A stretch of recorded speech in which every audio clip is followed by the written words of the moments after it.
Hello, everyone. Welcome back to my channel. I hope everyone is having a wonderful day. Before starting the video, please subscribe and keep watching for more detailed videos. The atmosphere in Port Charles feels heavier than usual, a strange mix of tension and unspoken dread lingering in the air as the day begins. People are moving through their routines, but something is undeniably off, as if everyone is waiting for a shoe to drop, a truth to explode, or a secret to surface. In the midst of all this, Molly can't shake a gnawing feeling that something is wrong with her father, Rick. She tries to tell herself that he's just tied up in one of his usual complicated legal maneuvers, but this time it feels different. He hasn't returned her calls, hasn't sent even a brief message, and Molly knows deep down that her father never goes silent without reason. She sits by her phone, scrolling through their previous messages, replaying his last voicemail, analyzing the tone in his voice, asking herself if she missed a warning, a clue, anything that would explain his disappearance. The anxiety builds until she realizes she can't keep this to herself anymore. She makes the difficult decision to file a missing person report, even though part of her fears she might be overreacting. But another part of her, the part that knows her father better than anyone, whispers that she's absolutely right to be worried. While Molly is taking that step, Tracy Quartermaine is pacing inside the Quartermaine mansion, clutching a folder of legal documents that could change everything. Her expression is sharper than usual, calculated, determined. There's a reason Tracy is considered one of the most formidable women in Port Charles. When she decides to intervene, things shift.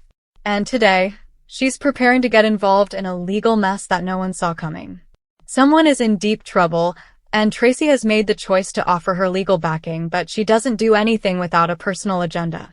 As she reviews the paperwork one more time, she smirks slightly. Legal help from Tracy isn't a favor. It's a chess move, and she's already thinking 5 steps ahead.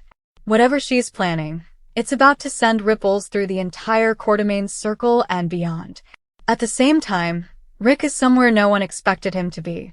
He's caught in a chaotic turn of events that have escalated far beyond what he anticipated. Rick Lansing, known for always having an angle, always staying just one step ahead, has found himself in a dangerous position that tests more than just his legal skills. He's cornered, calculating, evaluating his options with every breath. In a moment of unexpected vulnerability, Rick realizes that for once, he might not be able to outtalk or outmaneuver his way out of this situation. But fate is strange in Port Charles. Just when things seem like they're going to spiral into disaster, a figure steps into the frame, someone no one would have expected to play the role of a hero in Rick's story. It's not one of the usual suspects, not someone who typically plays the savior. It's someone with a complicated history, someone who should have no reason to intervene on Rick's behalf, but they do. And in that moment, everything shifts. Rick, who has often been painted as the antagonist in other stories, finds himself on the receiving end of an unexpected act of protection. A surprise hero emerges, and with that comes a new wave of questions. Why step in now? What's the motivation behind this rescue? And most importantly, what price will Rick be expected to pay for this unexpected lifeline? Back in Port Charles, Molly is trying to hold it together, her voice trembling as she explains to officials that her father has vanished without explanation. She expects skepticism, expects someone to shrug it off as a grown man being unavailable, but what she doesn't expect is the quiet shift in the room when Rick's name is mentioned. The officer pauses, glances at his screen, and something changes in his tone as he starts entering the report. Molly watches every movement, every reaction, trying to decode whether this is routine or something more serious. She wants someone to tell her she's overreacting, that Rick will walk through the door any minute with one of his standard excuses. But no one does. Instead, she hears phrases like "we'll open an inquiry" and "we'll see what we can do," and none of it sounds like reassurance. It sounds like protocol. It sounds like her fear might be valid. Meanwhile, Sam and Alexis begin to pick up on Molly's distress. Alexis tries to remain composed, but the moment she hears Molly say the words "Dad is missing," her composure cracks for just a heartbeat. Rick may be complicated, he may be infuriating, but he is still Molly's father, still someone Alexis once loved in her own way. She tries to rationalize, offering logical explanations, but as she watches Molly's face, she feels the same cold unease settling into her chest. She starts making calls, reaching out quietly to people who might have information, even calling in a favor or two. When Alexis starts pulling strings, people notice. And this time, she's doing it with a mother's urgency. While the Davis family begins to mobilize, word starts trickling through town. Conversations shift.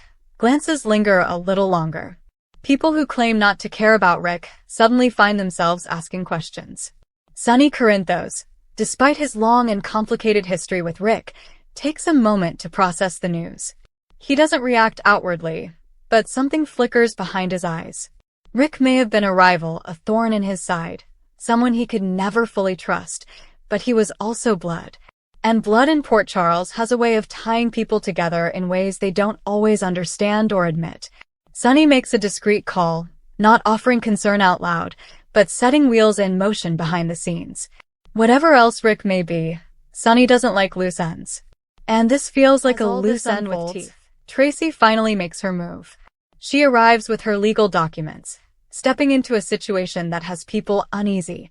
Her voice is calm, controlled, as she declares that she's here to provide legal support, but again, Tracy never does anything without personal gain. She frames it as a strategic opportunity, something that benefits multiple parties. But those who know her best can sense that there's more beneath the surface. Tracy offering legal help is significant. It means she knows something others don't. It means she's positioning herself as a power player in whatever storm is about to break. And in true Tracy fashion, she does it with a smile that never quite reaches her eyes. Rick, still out of reach from everyone in Port Charles, begins to realize that his disappearance won't remain a secret much longer. The surprise hero who intervened isn't looking for gratitude. They're looking for leverage. The interaction between them drips with tension, an unspoken agreement that this rescue isn't a favor, but an exchange. Rick is forced to confront the reality that he is now indebted, something he hates more than anything. He's always prided himself on being in control, but this time, someone else holds the cards. And with that realization comes a rare flicker of vulnerability. Rick Lansing, the man who made a career out of manipulating others, finds himself tangled in a situation where trust is a currency he can't afford but may have to spend. Back in town, Molly sits with her thoughts, torn between hope and dread. She replays every moment she had with her father, every argument, every moment of pride, every time he looked at her like she was the one good thing he ever did. She refuses to believe that this is how his story ends, with silence and mystery.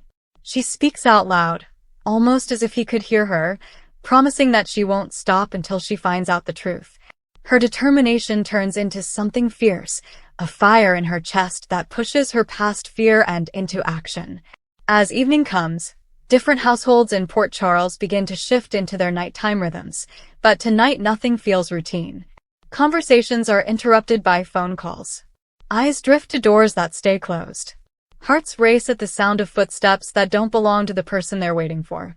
Tracy finalizes her plan, quietly informing just the right people, planting just the right seeds. Alexis keeps dialing numbers, following leads, refusing to let Molly face this alone.